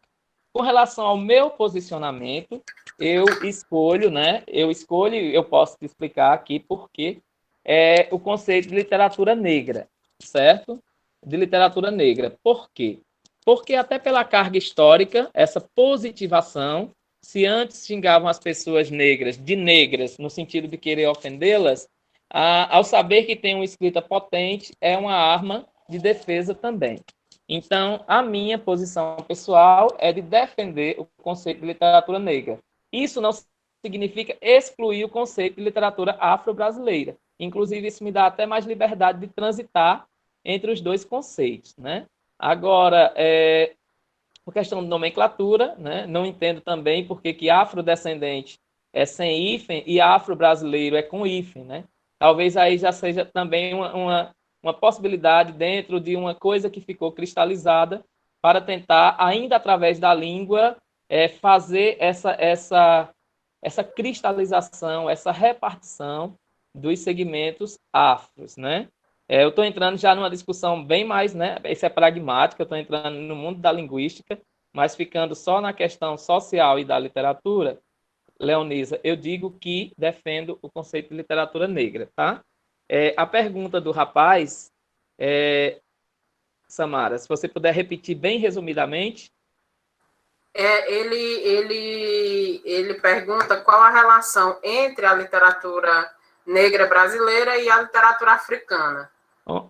Pronto, já lembrei aqui. É o seguinte, quando a gente destaca literatura afro-brasileira ou literatura negra brasileira, a gente está se referindo a uma literatura produzida no Brasil, obviamente, mas que parte também de uma experiência, né? De uma experiência de negação, de uma experiência de romper um pouco ou desestabilizar o sistema que se julgava, né, vigente, dominador, né? Se a gente pensar até a nossa produção de literatura negra, a gente vai ter, enquanto nação, né, digamos assim, o Brasil ficou independente em 1822, nós completamos agora 200 anos. Se a gente for pensar em África, muitos países africanos conseguiram sua independência a partir dos anos 60 e 70. Se pegarmos Angola, por exemplo, foi em 75. Depois dessa independência, ficou lá uma guerra civil que veio terminar um dia desse, e é claro que isso implica na literatura daquele local. Então, se a pergunta do rapaz foi na intenção de a gente estabelecer um paralelo, a gente está falando de seres humanos e são experiências distintas, né? Uma pessoa negra em África não vai ter a mesma experiência de uma pessoa negra no Brasil.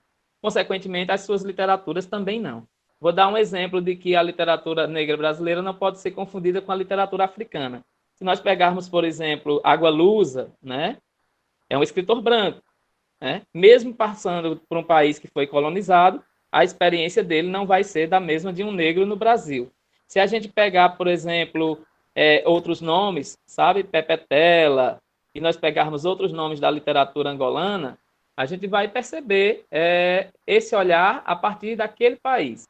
Então, assim, houve momentos que a literatura brasileira se aproximou muito e serviu até de modelo para alguns países africanos, mas isso foi antes de haver a independência daqueles países, porque eles queriam negar Portugal. Então, a literatura que poderia servir de espelho para eles era uma literatura brasileira, porque nós também passamos pela experiência de colonização, né?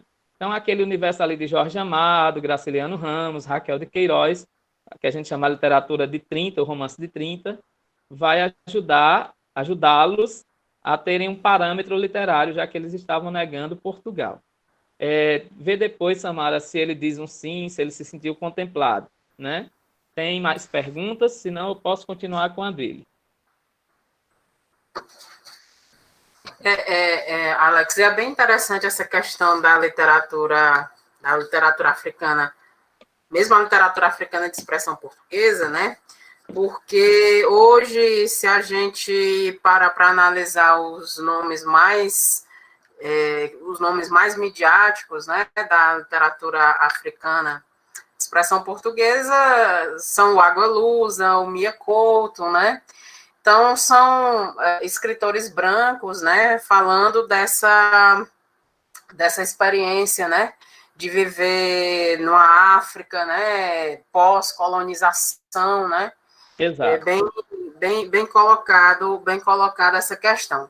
Tem aqui uma reflexão do professor Emerson Cardoso que eu vou passar para você, tá? Então, ele diz assim: ontem assisti a uma palestra polêmica que girava em torno do seguinte debate. Foi dito que nos estudos literários atuais há uma tendência à fixação em aspectos éticos, biográficos, ou de reflexões sobre a presença ou não de autores e autoras no cânone da literatura brasileira. Diziam ainda que as obras literárias, obra que é objeto de estudo da literatura, de autores como Conceição Evaristo, Carolina Maria de Jesus, dentre outras, ficam de fora da maioria dos trabalhos acadêmicos, né? Pensar a presença desses autores e autoras é indispensável por vários fatores, inclusive histórico-ideológicos, mas pensar a obra deles, sobretudo, era o que mais estava em pauta nos discursos proferidos no evento. Então, qual a sua visão sobre isso?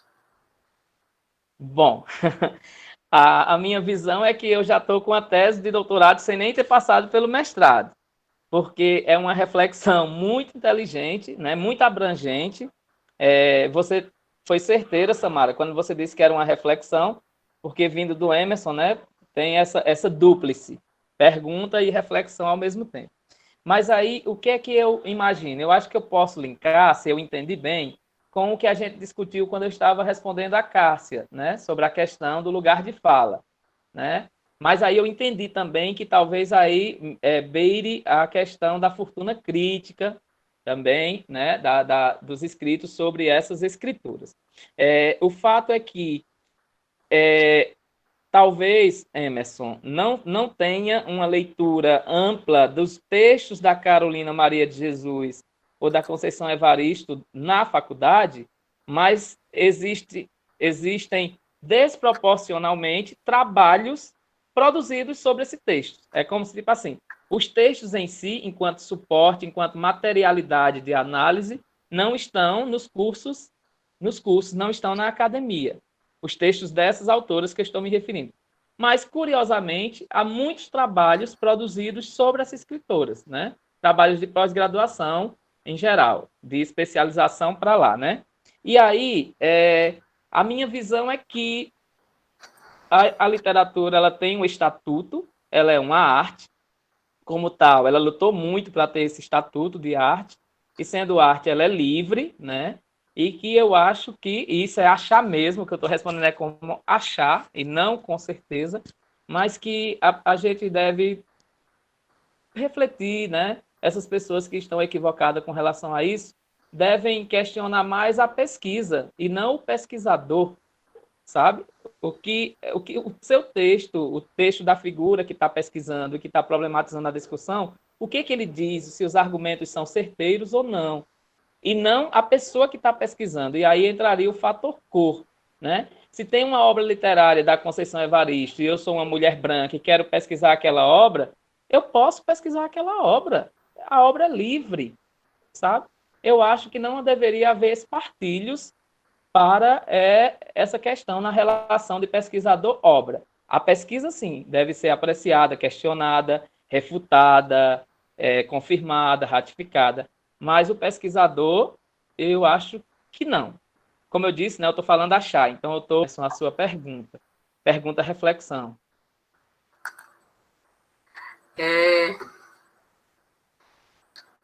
A pergunta agora, né? A pergunta agora é minha. Eu tenho estudado ultimamente, né, para a escrita de um ensaio, a questão da intelectualidade na obra do Lima Barreto, né? Então, eu vou trabalhar com 2 romances, eu vou trabalhar com Gonzaga, com Isaías Caminha, né? Sim. São 2 figuras, 2 protagonistas que se apresentam como intelectuais, mas em condições, digamos assim, condições diferentes, né?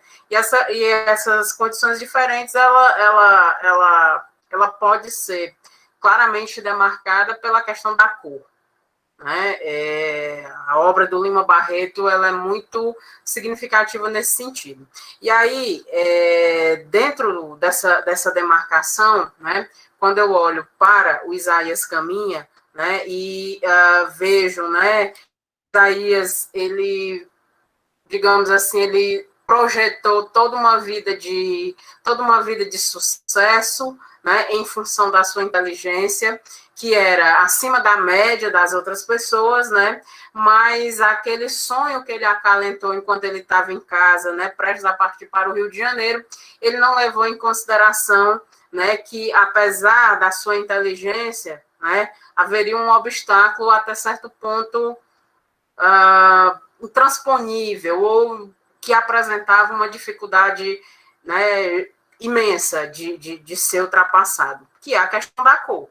Porque até ele cair em si, né, até o Isaías Caminha, chegar na capital e ele cair em si, que as pessoas o tratam diferente em função da net, que ele não é bem recebido, né, em um lugar ou outro em função da sua cor, tudo isso é um processo, né? E é um processo também para que ele compreenda que, apesar, né, do seu nível intelectual realmente estar acima da média daqueles, né, que partilhavam com ele ali o mesmo ambiente, né, ele também vai compreender que, apesar, né, da sua inteligência, a sua cor, na verdade, o colocava sempre num plano de inferioridade com relação aos outros, né? E aí, essa reflexão, né, vem justamente para balizar o que você pensa, né, para que eu possa balizar a minha pergunta sobre o que você pensa acerca da intelectualidade negra hoje, né? Porque nós temos alguns intelectuais aí na mídia, né, como a Djamila, né, como Silvia Almeida, né, mas ainda são poucos intelectuais negros dispostos a fazer essa reflexão, né, do lugar, digamos assim, do lugar de fala do negro dentro dessa perspectiva da intelectualidade na nossa sociedade.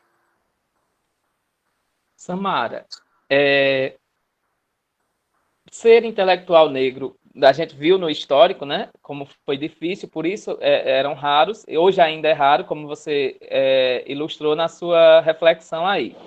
Porém, é cobrado do intelectual negro, né, uma dupla leitura, digamos assim, né? O intelectual negro, ele tem que ler tudo sobre o mundo branco, que em geral é o mundo com o qual ele vai dialogar e vai fazer a crítica, e ele tem que ler tudo sobre o mundo negro, que é um mundo que ele está instituindo como modelo de epistemologia, de pensamento, né? Ao mesmo tempo que eles, por estarem na mídia, eles também vão sofrer muitas, se fosse Machado, diria, né, das negativas, né? Eles vão sofrer muitos questionamentos, vão sofrer muitas pressões também, né? É preciso ter esse pensamento bem estruturado, né? Eu aproveito a sua pergunta para eu te dizer que, de fato, são poucos, mas são muitos, se nós pensarmos também numa Sueli Carneiro, por exemplo, que tem um portal Guelé 10, né? Esse é portal na internet, é mídia também, né? Se a gente pensar num casal que, para além de ser casal, mas o que eles representam do ponto de vista representativo, e estão na mídia, que é a Thaís Araújo e o Lázaro Ramos, né? E que são intelectuais também, né? E que estão demarcando esse lugar, né? Se nós pensarmos na própria Maju, né, apresentadora de um jornal num horário nobre, entrando nos lares enquanto as pessoas estão, né, almoçando, a família está basicamente reunida, então eles têm que ver uma mulher negra intelectual apresentando um trabalho. Isso gerou bastante críticas, perseguições e tudo, né? Era de se esperar num país que não se reconhece, num país que insiste em ter um único modelo, né? E foi esse país que negou, fazendo o link com Lima Barreto, que negava essa intelectualidade de Lima Barreto, que lhe adoeceu, né? Que lhe fez ser compreendido, que fez ser um homem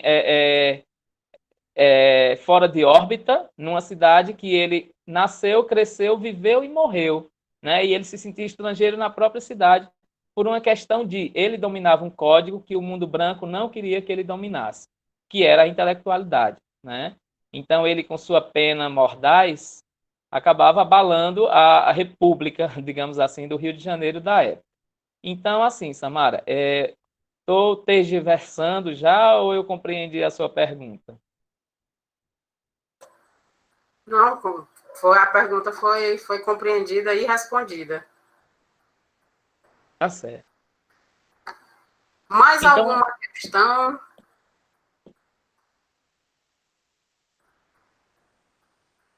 Mais alguma pergunta? Aqui no chat nós não temos mais. Deixa eu só fazer essa verificação aqui no YouTube. tá.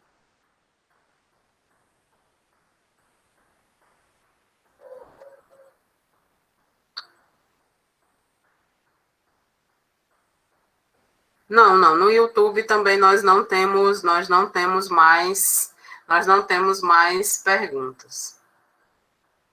Tá. Oi? Chegou aqui só mais uma reflexão aqui do professor Emerson. Eu vou passar para ti, né? Ele diz assim, interessante a resposta, Alex. No evento, o pessoal fazia crítica à ausência de obras das autoras e o excesso de fatos biográficos em torno delas. Penso que os estudos de literatura afro-brasileira, né, fico mais com este conceito, devem permanecer em pauta sempre, devem ser considerados em todos os seus aspectos. Gostei muito da explanação, que é valiosa, porque está em pauta, né, quebrar hegemonias. Então, assim, eu estou considerando isso, Samara, esse momento, como as considerações finais. É isso mesmo, para eu compreender? Sim. Então, assim, eu fico feliz, Emerson, por ter contemplado na reflexão, né? E é uma reflexão que aponta caminhos, né?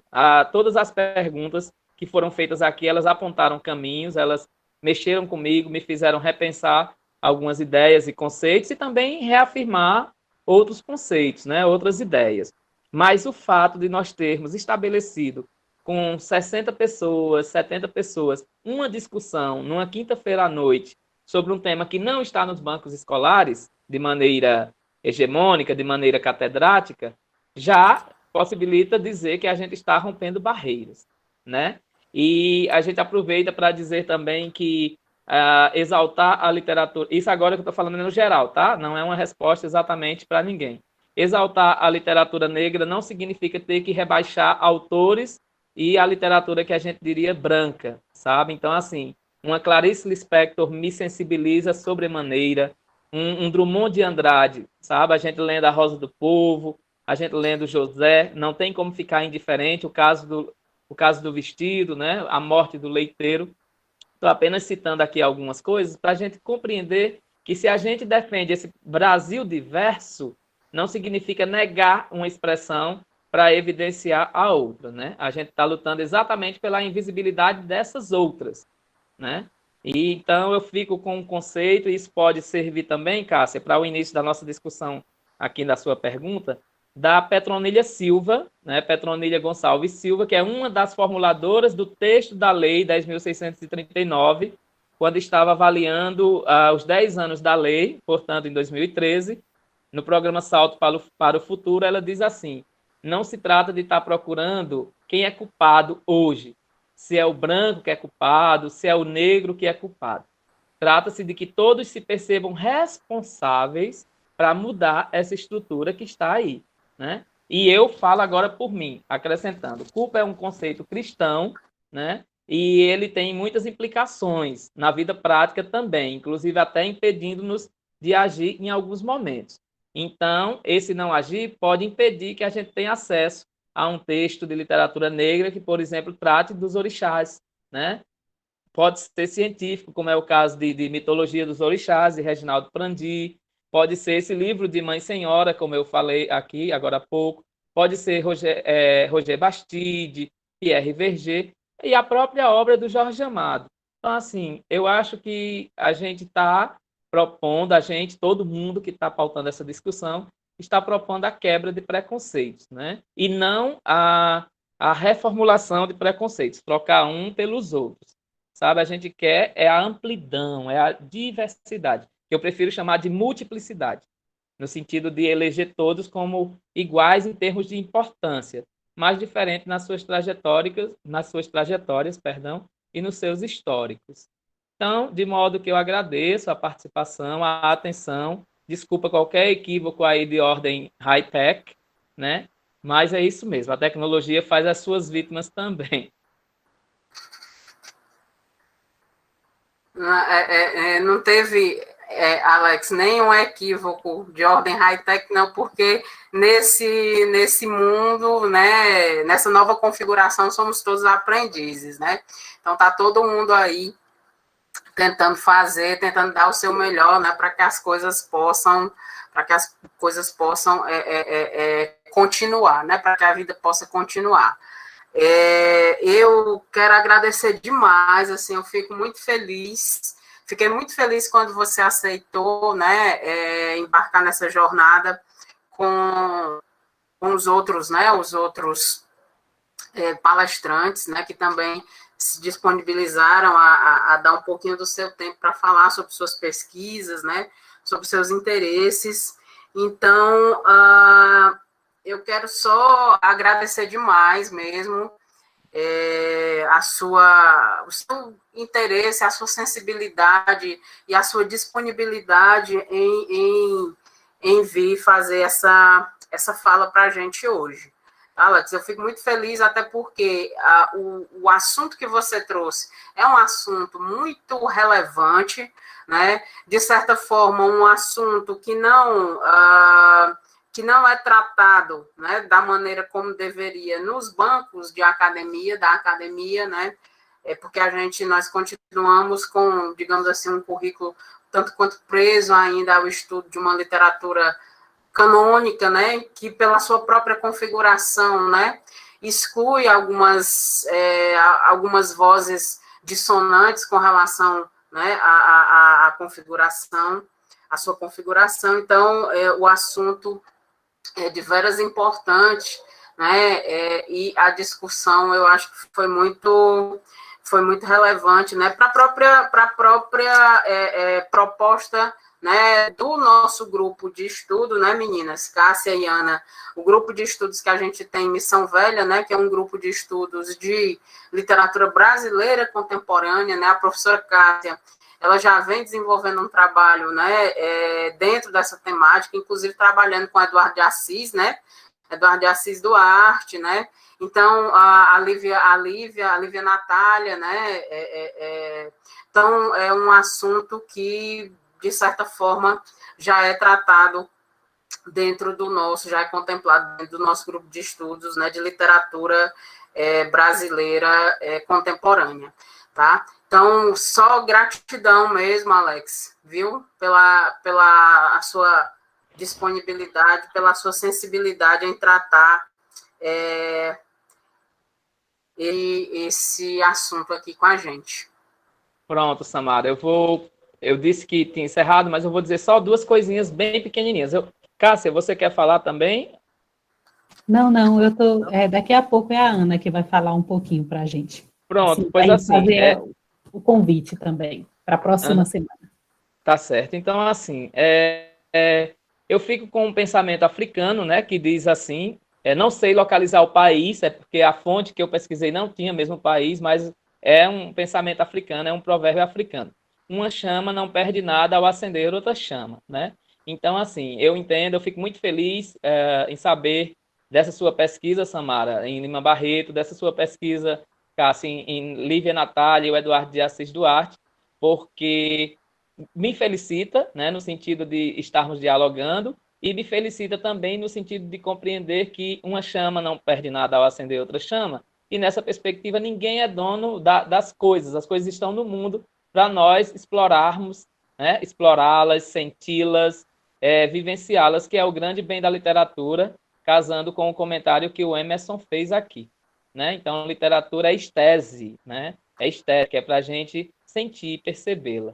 Então, é isso. Então, me deixa grato, aliás, me deixa feliz saber que vocês também estão pesquisando essa temática, esses autores. Muito agradecido. Professora Ana?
Ana Carolina, Ana, Ana Carolina, então, que bom, né? Providencialmente eu não adentrei tanto assim em um defeito de cor, porque Ana Maria Gonçalves vai ser contemplada. Então, os deuses não erram. É isso. Nem as deusas.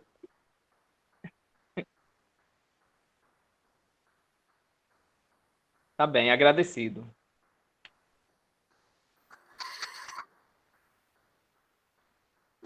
Boa noite.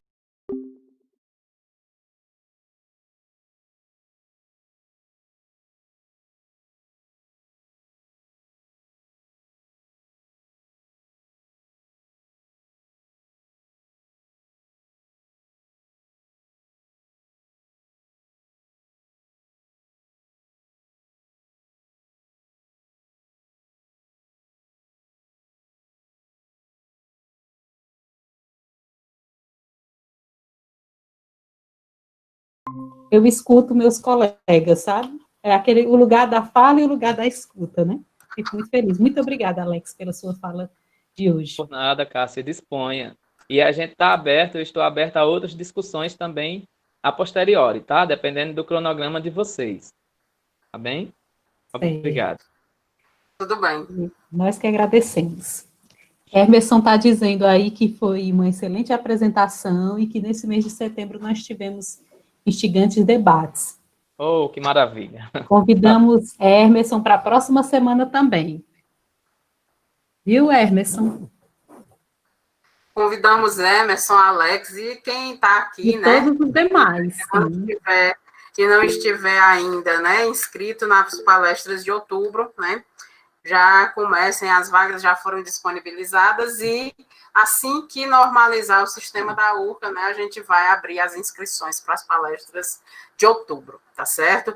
Lembrando que a nossa arte, ela está seguindo, né, ela vai seguir aí as cores de cada mês, né, então não se assustem, né, quando mês que vem a arte do nosso evento, ela começar a ser veiculada aí nas mídias, né, como rosa, né? A gente vai ter o Outubro Rosa e nós vamos seguir aí a cor da nossa arte dentro dessa perspectiva, tá certo? Então, Outubro Rosa, Novembro Azul, né? Dezembro Vermelho. Então, a gente vai seguindo aí essa questão das cores e ajudando a divulgar um pouco, né, o que essas cores representam, tá certo? Pessoal, então, eu quero agradecer a participação de todos aqui. Alex, mais uma vez, gratidão pela sua participação, pela sua disponibilidade e sensibilidade em abraçar a nossa causa, né, fazer parte da nossa jornada. Quero agradecer também a todos os participantes que estão aqui, né? Lembrando que o link do formulário ele foi disponibilizado, né? Mais aqui para quem não preencheu. No YouTube, o link está na descrição, né? Na descrição do vídeo, tá certo? Então, gente, gratidão e boa noite a todos.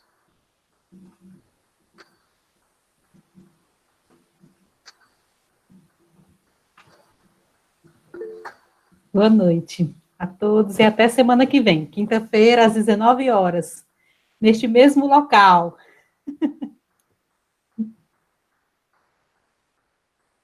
É isso aí.